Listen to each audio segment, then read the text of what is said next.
Muy buenos días tengan todos en este bonito día, otra oportunidad de poder estar juntos estudiando la palabra de Dios. Continuamos en nuestra serie de estudios en momentos de crisis y estamos ya para una nueva lección hoy. Lo que estamos haciendo es viendo cómo respondieron los personajes bíblicos a las crisis de la vida, porque la manera en que ellos respondieron igual son maneras en que nosotros también debemos de responder a las crisis en nuestras vidas. Vamos a orar para pedir la dirección de Dios en esta mañana. Dios, te damos las gracias por tu palabra y gracias por la oportunidad de poder estudiar así juntos tu palabra de esta forma. Pedimos que tú seas el quien dirija cada parte de nuestro estudio en esta mañana y que seamos dispuestos a escuchar tu palabra y ver la forma en que tu palabra puede actuar en nuestras vidas, haciéndonos más y más conformes a la imagen de Cristo Jesús, tu Hijo. Gracias por acompañarnos en esta hora, en nombre de Cristo Jesús. Amén. Muy bien, en esta mañana entonces nos toca estudiar lección 18, aprendiendo a través de la crisis. Aprendiendo a través de la crisis. Y nuestro versículo clave para esta mañana viene del capítulo 1 de Juan 1, versículo 42. Dice, y le trajo a Jesús, y mirándole Jesús dijo, tú eres Simón, hijo de Jonás, tú serás llamado Cefas, que quiere decir Pedro. Juan 1 y versículo 42. ¿Qué adjetivos o palabras descriptivas vienen a tu mente cuando se menciona el nombre de Pedro? Pedro es la persona que vamos a estudiar en esta mañana. Su lista probablemente puede incluir palabras como ansioso, impulsivo, de repente con mucha energía, ¿no? Agresivo, inestable, de repente aún cobarde, pensando en lo que sucedió en el lugar de su juicio de Cristo, ¿no? Cuando consideramos a Pedro es difícil saber qué incluir y qué no incluir, qué omitir. En estas lecciones vamos a ver algunos acontecimientos cruciales de su vida de Pedro. Cada evento involucra una crisis y en cada uno de ellos observamos una parte del desarrollo espiritual de este hombre Pedro. Notamos, como siempre, que la fe es la clave para la victoria en las crisis. Hay que poner la palabra fe en sus hojitas, como siempre. Notamos, cualquier que sea la persona que estamos estudiando, eso es la clave para su vida, para tener victoria en medio de su crisis, es tener fe. Y hermanos, es igual para ti y para mí hoy, en nuestras crisis. Ejercitando más fe en el Señor es que nos ayuda a atravesar la dificultad, la crisis en nuestras vidas también. Durante varios meses hemos estado estudiando, considerando este tema de las crisis. Un diccionario define una crisis como el momento decisivo en un negocio con consecuencias importantes. Y hemos visto muchos que tomaron decisiones importantes en sus vidas y la manera en que Dios encaminó sus vidas.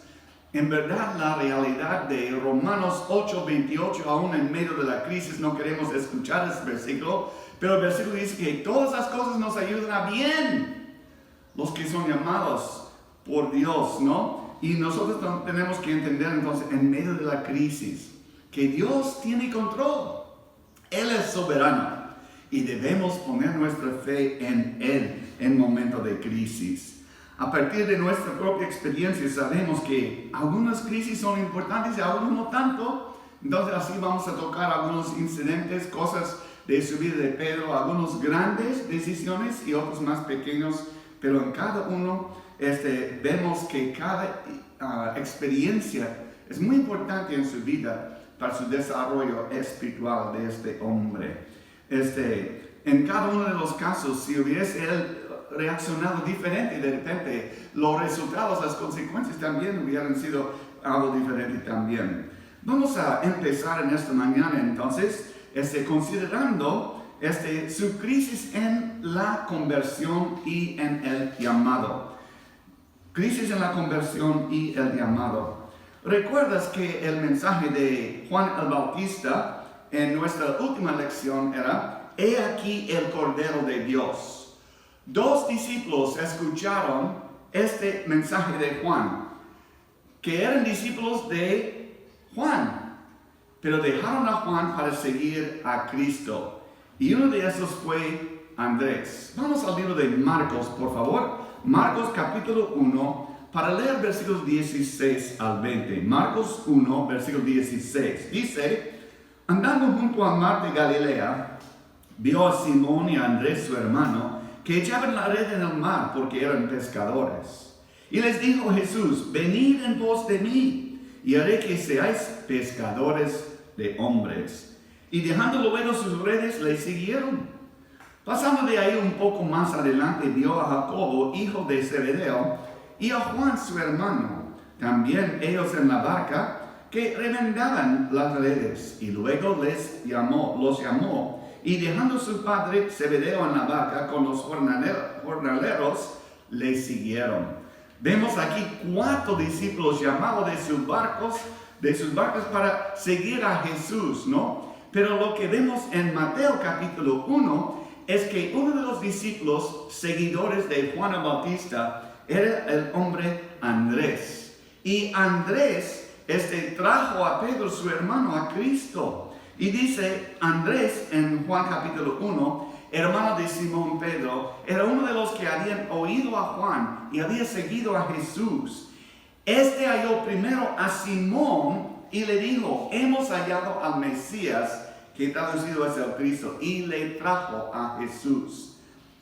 Desde ahí llegamos a nuestro versículo clave de Juan capítulo 1 y versículo 42, donde dice: mirándole Jesús dijo: tú eres Simón, hijo de Jonás, tú serás llamado Cefas, que quiere decir Pedro. Tú eres, tú serás. ¿Qué día fue eso para Pedro? ¿No? Pedro se volvió al Señor y creyó. Eso fue su mayor acontecimiento en su vida de Pedro, la decisión más importante que tomó él en su vida. Fue el punto más decisivo, más importante para él. Tú eres, tú serás. Hermanos, eso es para nosotros también. Cristo puede ver muchas posibilidades en nosotros. Vio en Pedro un pescador de pescado, de peces, un pescador de hombres, uno que le iba a seguir y aprender de Cristo y tener un ministerio grande en la iglesia primitiva. Que era un hombre brusco, de repente un poquito, ¿no? Fuerte, ahí, no con tantos modales sociales, algo así, ¿no? Su hablar, según algunos, era vulgar, ¿no? No tan agradable para escuchar, pero sin embargo, Cristo vio en él no hombre rudo y brusco, sino un siervo fiel. No iba siempre a ser fiel, pero un siervo que iba a seguir a su Jesús, ¿no? A Cristo. Cristo puede ver en nosotros cosas que Él sabe que puede cambiar. Para nosotros también dirá Cristo: tú eres, tú serás. Para todos nosotros podemos decir: tú eres pecador, porque todos nosotros somos pecadores, destituidos de la gloria de Dios. Pero Dios dio su Hijo Cristo Jesús para que todo aquel que en Él cree no se pierda, mas tenga vida eterna. Si estás escuchando y nunca has hecho la decisión en tu vida de recibir a Cristo, eso es la decisión más importante. Si usamos esta definición del diccionario en cuanto a la crisis, es tomar una decisión y vivir con sus consecuencias. Su decisión para Cristo tiene consecuencias para la eternidad, vida eterna, y su presencia de Dios en su vida cada día en este mundo también. Si Cristo dice a nosotros: tú eres, pero tú serás, Tú eres hijo de este mundo. Tú eres ese seguidor del pecar, de Satanás, de lo que ofrece este mundo. Pero creyendo en Cristo Jesús puede ser cambiado, transformado, dando su vida al Señor Jesús como tu Salvador personal. Cristo puede ver, sí, muchas posibilidades en nosotros. Vio en Zaqueo, un cobrador de impuestos deshonestas, un hombre honesto y digno de ser salvo, y fue a su casa y este hombre fue salvo. Vio en una mujer inmoral que lavaba sus pies con su cabello, ¿no? Y con sus lágrimas. Vio en ella una persona que adoraba a él, ¿no? Deleteaba su corazón de Dios al ver su adoración de esta mujer. Vio en Saulo, el perseguidor de la iglesia. Vio en él el apóstol Pablo, el gran predicador del evangelio. Y Pedro, aquí, un hombre de barro, vio en él un hombre como roca. Tú eres, dice, serás llamado Cefas. Tú eres Simón, hijo de Jonás, pero serás llamado Cefas, roca, firme. Tú eres, tú serás. No importa tan lejos hemos ido o vivido en nuestra propia manera. Dios con amor siempre mira a nosotros y dice, así tú eres, pero tú serás, cediendo a mi voluntad para tu vida. Tú puedes cambiar aún hoy en día.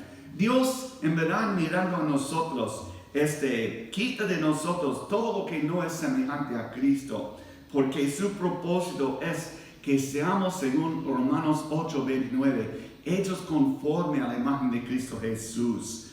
Lo hizo con Pedro y desea hacerlo también con cada uno de nosotros. Se cuenta la historia de Miguel Ángel, el gran escultor, que estaba caminando con un amigo y vio algunas piedras ahí al lado, al borde del camino, y él exclamó viendo una roca, ¡wow! Veo un ángel ahí. Su compañero, ¿qué es una roca, no? Bueno, su genio como un artista pudo ver las posibilidades. Sí es una roca ahora, pero quitando todo lo que no es ángel, saldrá en verdad la imagen de ángel de esta piedra. En verdad, Cristo puede ver muchas posibilidades en nosotros y quiere quitar las cosas que no son conformes a su imagen en nosotros. Y después que Pedro se convirtió, continuó su trabajo como un pescador. Y un día, como hemos leído aquí en Marcos capítulo 1, Cristo vio a ellos, a Pedro y a Andrés, también a Juan y a Jacobo, y llamó a ellos para venir, ¿no? Se unieron ellos al Señor, no en pescar peces ya, pero en la pesca de hombres. La respuesta de esos hombres a su llamado de Cristo fue una respuesta inmediata. En realidad, tanto Pedro como los otros, para ellos fue un momento crucial. E hicieron ellos una decisión muy importante que cambió su rumbo. Ya no van a trabajar en su carrera de ganancia económica en cuanto a los peces, sino ya van a dejar esto para seguir a Cristo y para pescar hombres. Era el comienzo, en verdad, de una maravillosa relación con Cristo. Comparamos un ratito el pescar de peces con pescar hombres. La idea de ser un ganador de hombres. Y aquí algunos principios. Yo recuerdo como niño, mi papá le gustó y todavía vive mi papá y le gusta pescar. Y yo como niño no tenía tanta paciencia para sentarme en la orilla del río ahí para esperar que algo chapa mi canal ahí para pescar. Me aburría un poquito de esto, ¿no? Pero algunas indicaciones en cuanto a pescar peces que se aplican en verdad al pescar hombres también. Número 1 es, hay que ir donde están los peces. Hay que ir donde están los peces. A veces dentro de la iglesia somos bien contentos tener comunión con los hermanos, tenemos nuestra familia de repente cristiana, de repente vamos a un colegio cristiano, todo en nuestro mundo a veces es cristiano, ¿no? Y entonces, por alrededor, en la calle, pasando frente a la iglesia, hay muchas personas diarias que pasan, que andan en la oscuridad, que andan en su pecado. Son peces, listos para escuchar el mensaje.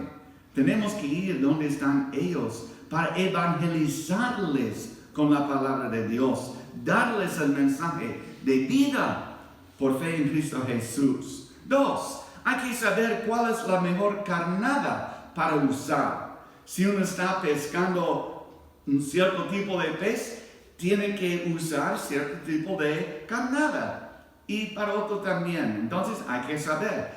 Y en cuanto a alcanzar a la gente, a veces es por invitarles de repente jugar en un partido de fútbol con los hermanos de la iglesia. Y ahí de repente dar un tiempo devocional y presentar el evangelio. Es ganarles por tener una amistad con ellos. O de repente en su trabajo, ¿no? Un compañero de trabajo, animarle, ayudarle de esta forma.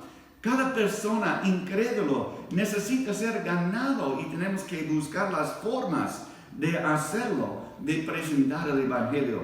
Hay que ir preparado para pescar. Hoy mi papá, cuando fuimos a pescar juntos, tenía varios de su equipaje de pescar, tenía fuentes para poner los peces que chapamos, todo preparado, ¿no? Bueno, para llevar el evangelio también tenemos que ser preparados con la palabra de Dios, ¿no? Para ganarles, para presentarles bien el evangelio. Y eso es uno que para mí hay que ser pacientes, Recuerda, no somos nosotros las personas que salvan a los demás. Tenemos la responsabilidad de presentar el evangelio y orar que Dios obre en esta vida. Pero es Dios quien salva a la persona. Nosotros tenemos que ser pacientes y ver el Espíritu Santo obrando en la vida de esas personas. Y por último, hay que procurar que no escapen los peces,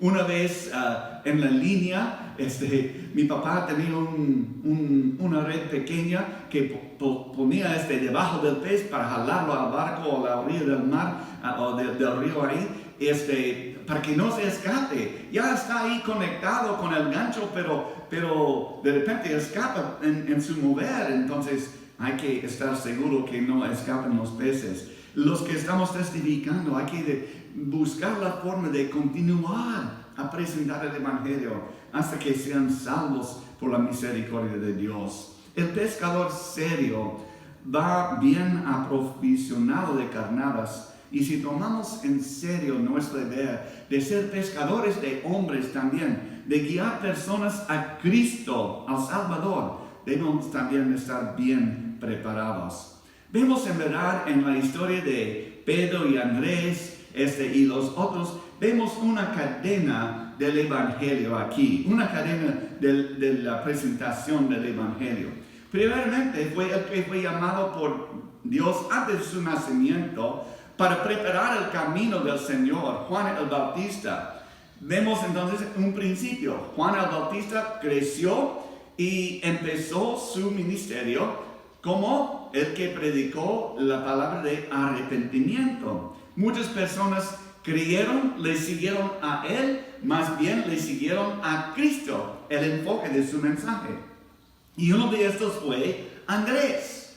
Juan el Bautista, vio que Andrés le siguió a él primeramente, y después cuando él habló, he aquí el Cordero de Dios, dejó a Juan el Bautista y ahora Andrés va a seguir a Cristo. ¿Y qué hizo Cristo? ¿Qué hizo Andrés en cuanto a Cristo? Andrés presentó a Pedro a Cristo. Entonces, Juan el Bautista, Andrés, Pedro, pero tenemos que seguir. Pedro, en el día de Pentecostés, predicó a multitudes de personas en el día de Pentecostés. ¿Y qué resultado vemos ahí? Dice que 3,000 personas se convirtieron y volvieron ellos también en ganadores de almas. Me hace recordar también lo que dice Pablo en el libro de Timoteo en cuanto a su hijo de la fe. Él dijo a Timoteo, las cosas que has aprendido de mí, eso aprendes tú, pero eso encargas a otros hombres fieles para que sean idóneos también para enseñar a otros. Hermanos, debemos desear no solamente ser padres espirituales, es decir, guiar personas a Cristo, pero tener nietos y bisnietos en el Señor. Entrenar a los que reciben a Cristo, ser discípulo de Cristo también y para discipular a otras personas que pueden ganar a otros. Así, una cadena del Evangelio que podemos ver en nuestras vidas también. Bien, ahora vamos a Mateo capítulo 14. Mateo capítulo 14, si podemos ir ahí, Mateo capítulo 14, para ver otro acontecimiento en su vida de Pedro, y eso llamamos crisis en el mar. Capítulo 14 de Mateo, y empezando con versículo 22, dice, enseguida Jesús hizo, y eso es importante, la palabra ahí, vamos a verlo, hizo a sus discípulos entrar en la barca e ir delante de él a la otra ribera, entre tanto que él despedía a la multitud. Despedida la multitud, subió al monte a orar aparte. Y cuando llegó la noche, estaba allí solo. Y ya la barca estaba en medio del mar, azotada por las olas, porque el viento era contrario. Mas a la cuarta vigilia de la noche, Jesús vino a ellos andando sobre el mar. Y los discípulos, viéndole andar sobre el mar, se turbaron diciendo, ¡un fantasma! Y dieron voces de miedo. Pero enseguida Jesús les habló diciendo, tened ánimo, yo soy, no temáis. Entonces le respondió Pedro y dijo, Señor, si eres tú, manda que yo vaya a ti sobre las aguas. Y él dijo, ven. Y descendiendo Pedro de la barca, andaba sobre las aguas para ir a Jesús. Pero al ver el fuerte viento, tuvo miedo y comenzando a hundirse, dio voces diciendo, Señor, sálvame. Al momento Jesús, extendiendo la mano, asió de él y le dijo, hombre de poca fe, ¿por qué dudaste? Y cuando ellos subieron a la barca, se calmó el viento. Entonces los que estaban en la barca vinieron y le adoraron diciendo, verdaderamente eres Hijo de Dios. Luego de la alimentación de los 5,000 personas, que ocurrió en el libro de Juan capítulo 6, Cristo mandó a sus discípulos para que entraran en la barca y cruzaran el mar de Galilea. Ahora, tanto Mateo como Marcos dejan muy claro que Cristo es quien envió a esos hombres al mar. Aquí hemos visto en versículo 22. Enseguida Jesús hizo a sus discípulos entrar en la barca para salir. Les mandó ahí. Los discípulos están en una situación de obediencia a la palabra de Cristo. Cristo les mandó, en obediencia se fueron en la barca, ¿no? Envió a ellos al mar, ¿no? Los discípulos entonces, llegando al medio del mar, encontraron un viento fuerte y una tempestad fuerte. Y en verdad están ahí en obediencia, sin embargo hay una crisis en su vida, ¿no? Mirando la tempestad ahí. Lo que tenemos que entender es esto. Si el Señor nos dice que hagamos algo, aunque puede involucrar una crisis, podemos confiar en Él que nos ayudará a atravesarla. Pueden dejar un dedito aquí en los evangelios porque ahí estamos estudiando esta mañana. Pero vamos al libro de Isaías, por favor. Isaías y capítulo 43. Isaías 43. Bonito es la promesa, y entiendo que esta porción está escrito para la nación de Israel, la nación redimida, que iba a ser redimida por Dios, ¿no? Pero Isaías 43, 1-3, dice así, ahora así dice Jehová, creador tuyo, oh Jacob, y formador tuyo, oh Israel. Y aquí hay versículos palabras también para nosotros, ¿no? No temas, porque yo te redimí, te puse nombre, mío eres tú. Cuando pases por las aguas, yo estaré contigo. Y si por los ríos, no te anegarán. Cuando pases por el fuego, no te quemarás, ni la llama arderá de ti. Porque yo, Jehová, Dios tuyo, el Santo de Israel, soy tu Salvador. Mira lo que dice el profeta ahí. Israel, vas a pasar por las aguas, vas a pasar por el fuego, pero yo estoy contigo.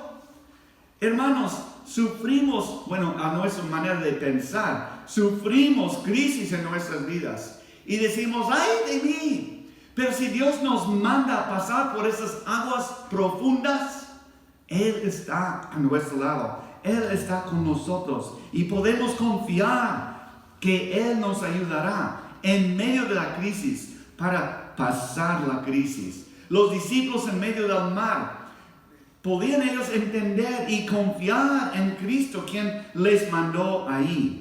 Mientras los discípulos estaban cruzando el mar, dice, el viento se hizo contrario.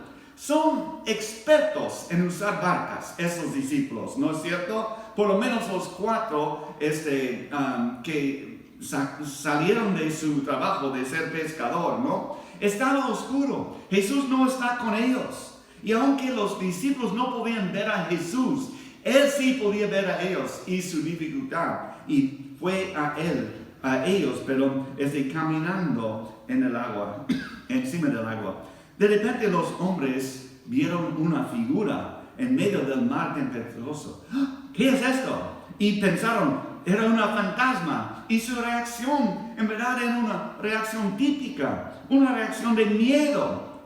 Pero la figura era el Señor mismo. Y Él exclamó a los hombres, tened ánimo, yo soy, no temáis. Cristo llegó justo al momento exacto, el momento necesario para ellos. Y entendemos entonces que así es Dios para nosotros. Su promesa es, he aquí estaré con vosotros todos los días. Nos manda ir a todo el mundo y predicar el Evangelio. Pero ¿qué es la última parte? He aquí estaré con vosotros todos los días hasta el fin del mundo.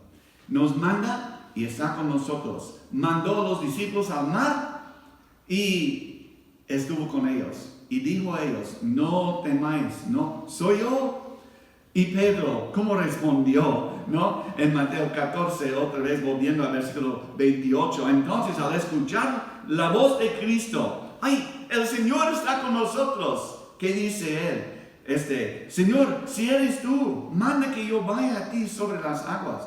E hizo la invitación, ¿no? A venir, ¿no? Extendió su mano,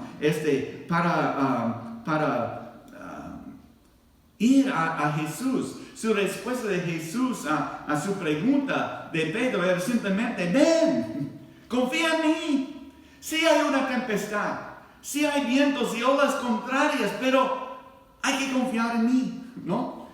Entonces Pedro, a veces acusamos un poquito a Pedro, ¿cómo es que sucedió? Porque lo que sucedió después es que sí saltó de la barca, empezó a caminar encima de las olas ahí encima del agua a Jesús. Pero dice ahí en versículo 30, pero al ver el fuerte viento tuvo miedo y comenzando a hundirse dio voces diciendo, Señor, sálvame. Y a veces decimos, Pedro, ¿por qué quitó la mirada de Jesús? Por eso se empezó a hundirse, ¿no? Por no mirar siempre a Jesús. Jesús estaba salvándole, pidiéndole venir y iba salvándole.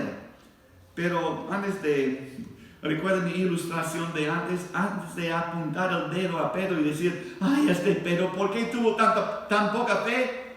Hay 3 deditos mirando a nosotros a apuntarle a él, ¿no? Somos culpables igual, a veces de vivir con poca fe, ¿no?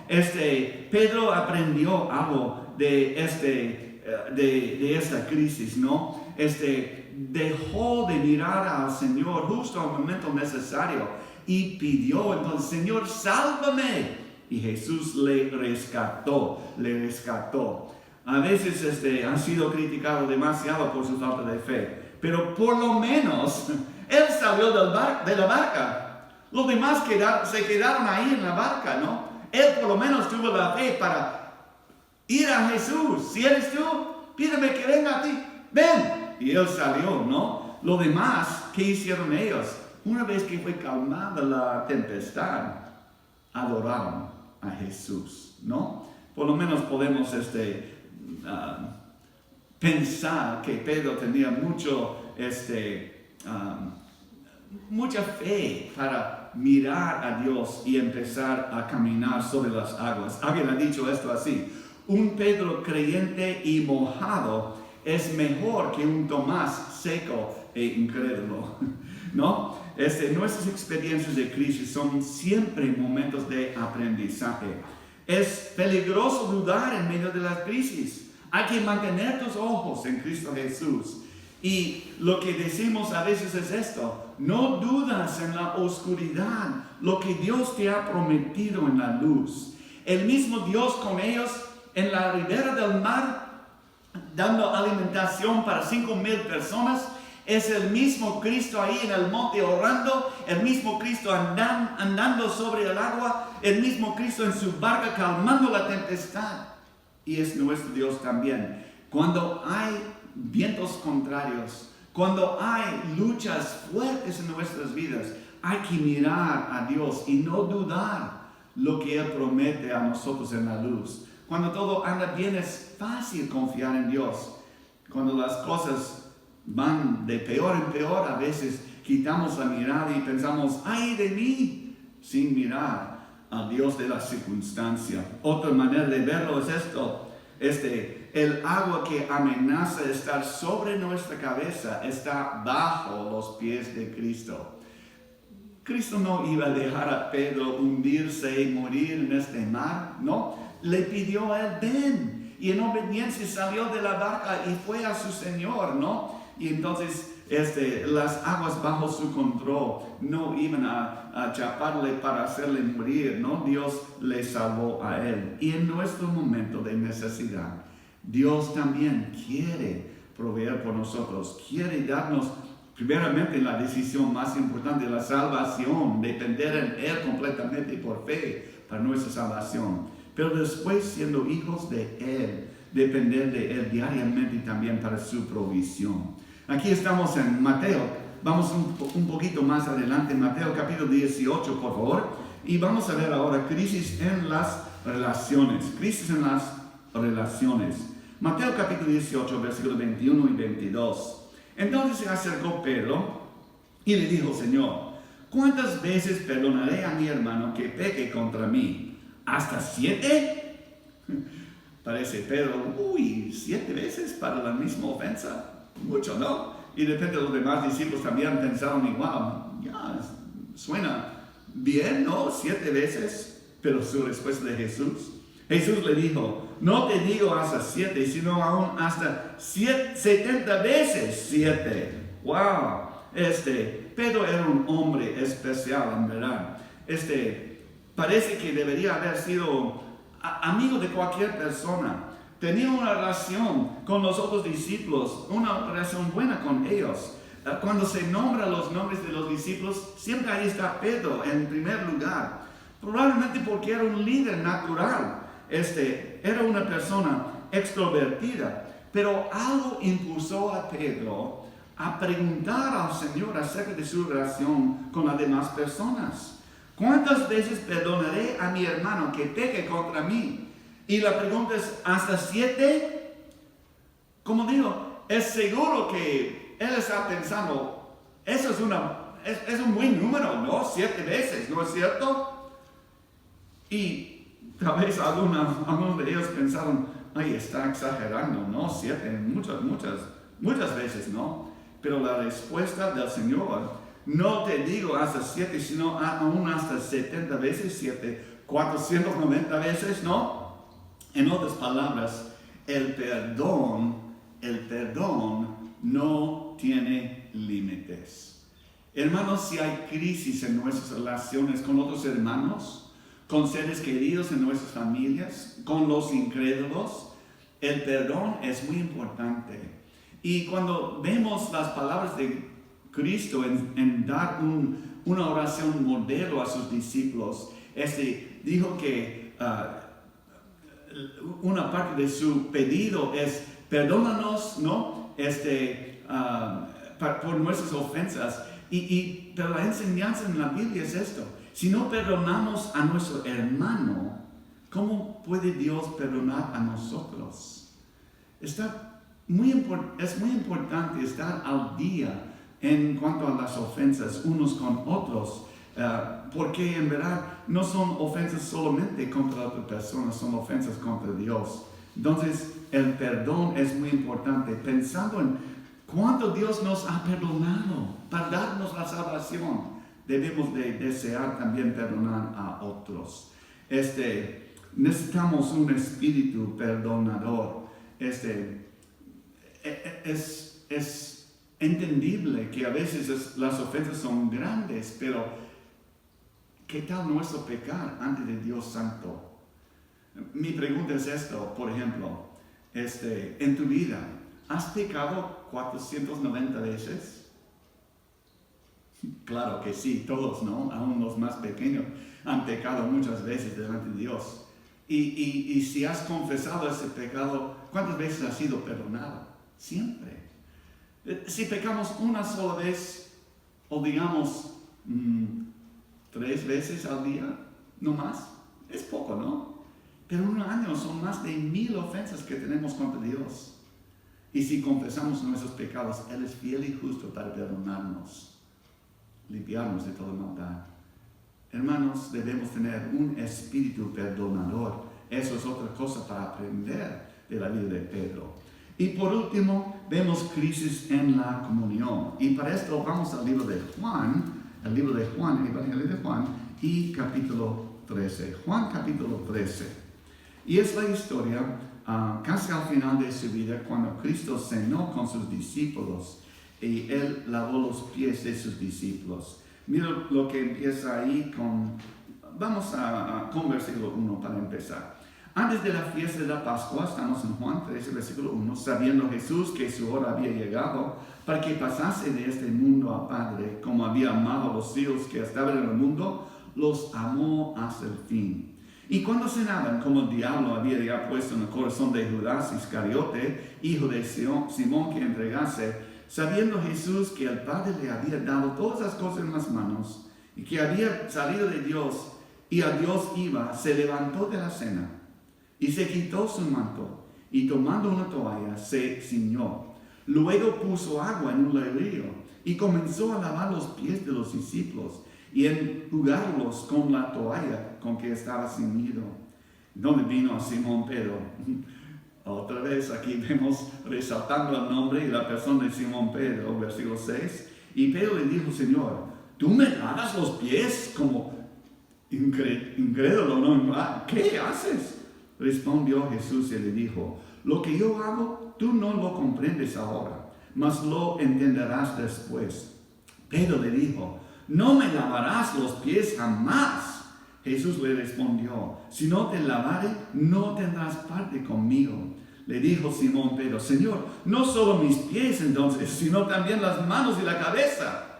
Jesús le dijo: el que está lavado no necesita sino lavarse los pies, pues está todo limpio, y vosotros limpios estáis, aunque no todos, haciendo referencia a la persona de Judas, quien le iba a traicionar dentro de poco, ¿no? En aquellos días, la gente usaba sandalias abiertas o de amarrar, ¿no? Y los pies se ensuciaban mucho por caminar siempre en el polvo, ¿no? En la tierra.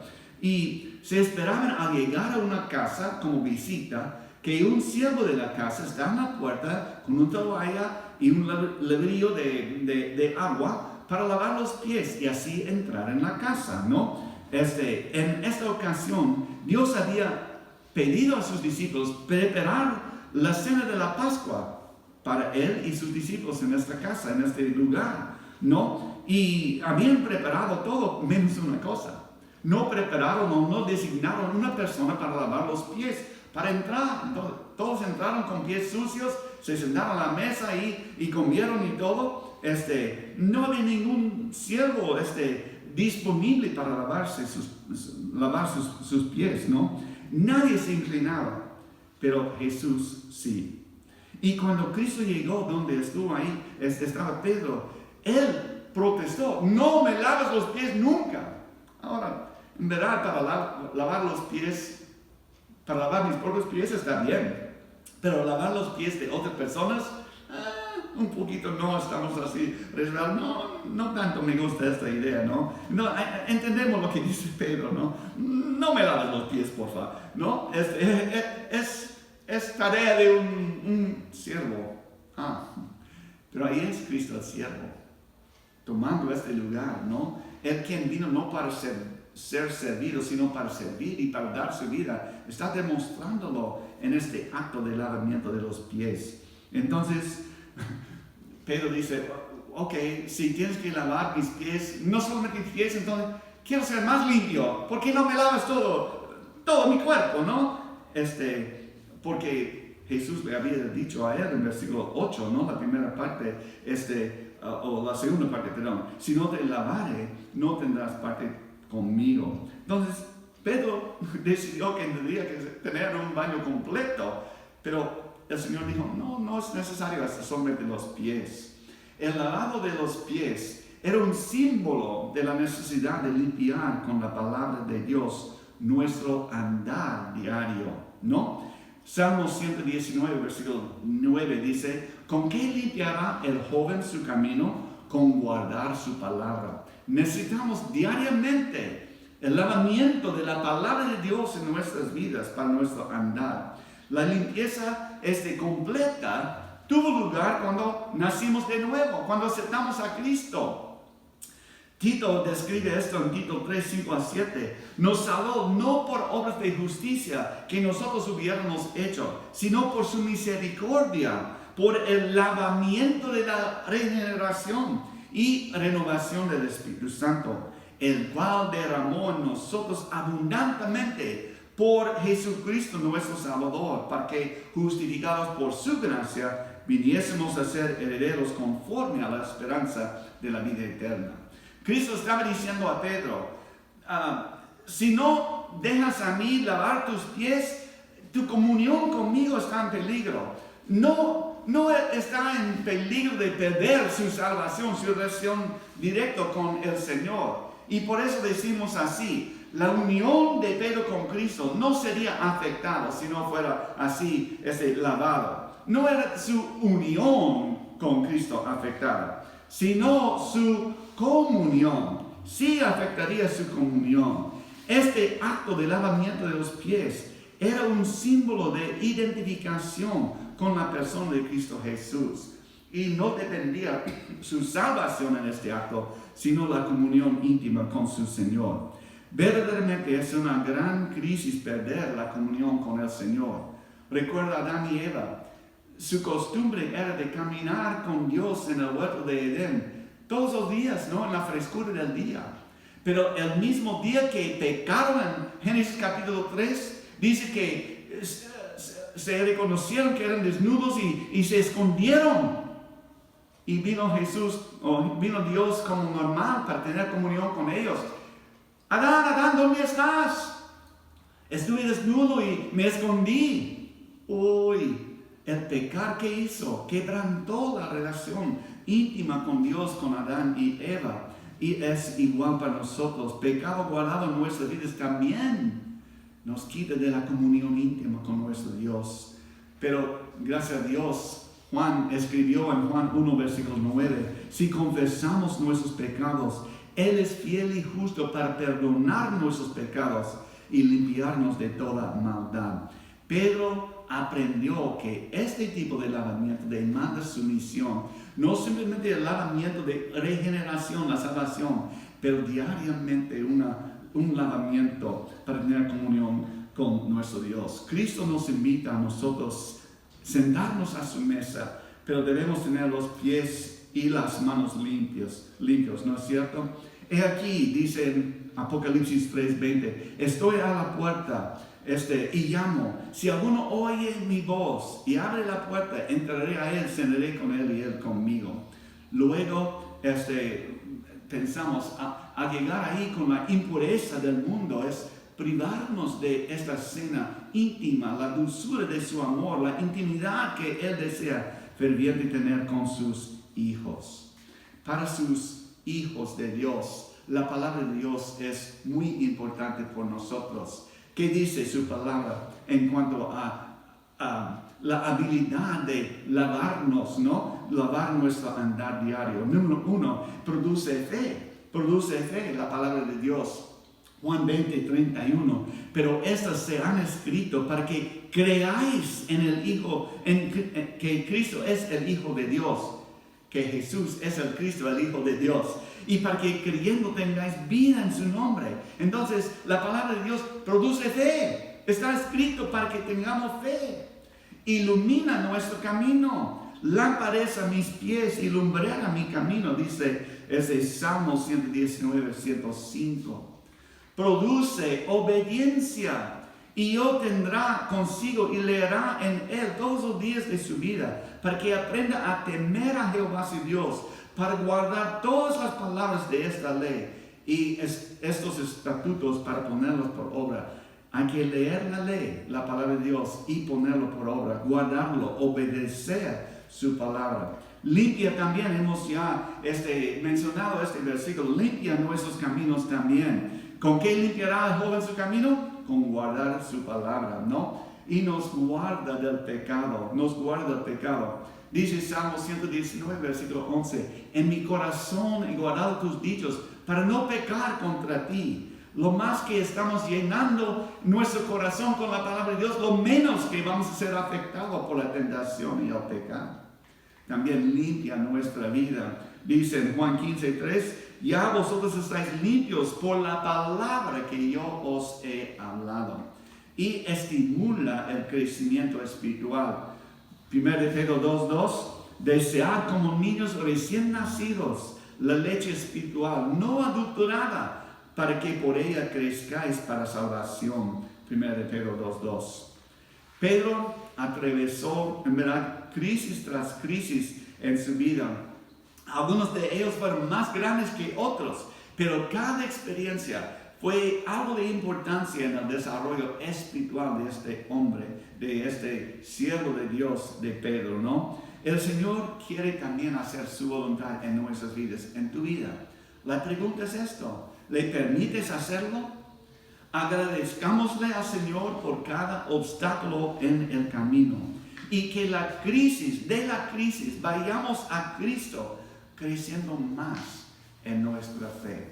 En esta semana, cuando vienen las olas contrarias, mira arriba, mira a Cristo, fía en Cristo, Él es tu ayuda, bien y más fiel. Proverbios 3, versículos 5 y 6, otra vez hemos mencionado esos versículos antes, pero fíjate de Jehová de todo tu corazón, no te apoyes en tu propia prudencia, reconócelo en todos sus caminos y Él enderecerá tus veredas. Proverbios 3, versículos 5 y 6. Oramos. Dios, te damos gracias por usar la persona de Pedro como otro ejemplo de personas que en medio de la crisis entendieron que mirar arriba, mirar al Dios de las circunstancias es mucho mejor que mirar simplemente a la circunstancia. Y al mirar a ti, entendemos que tú eres Dios, nuestro Dios fiel. Y ahí estás para ayudarnos, para darnos el socorro oportuno que necesitamos. Ayúdanos a depender de ti esta semana. Cuando vienen los vientos contrarios, las situaciones que no entendemos, ayúdanos a mirar a ti, a entender que tú estás con nosotros. Si hay un amigo que está escuchando, te pido también por su salvación.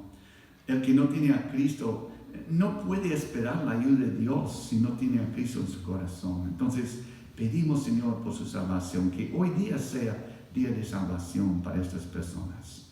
Gracias por acompañarnos durante esta hora. Encomendamos nuestras vidas en tus manos. Úsanos esta semana para tu gloria. En nombre de Cristo Jesús pedimos. Amén. Hermanos, estamos estudiando Pedro, ¿no? Como una persona para enseñarnos algo en cuanto a cómo manejar las crisis. La próxima semana, una vez más, estudiamos algunos otros acontecimientos de su vida de Pedro para continuar nuestro estudio en momentos de crisis. Bueno, que Dios les bendiga esta semana. Les amamos, les extrañamos. Dios mediante estaremos juntos. Bueno, no sé cuándo, sino aquí en el aire, ¿no? Gracias, Dios les bendiga.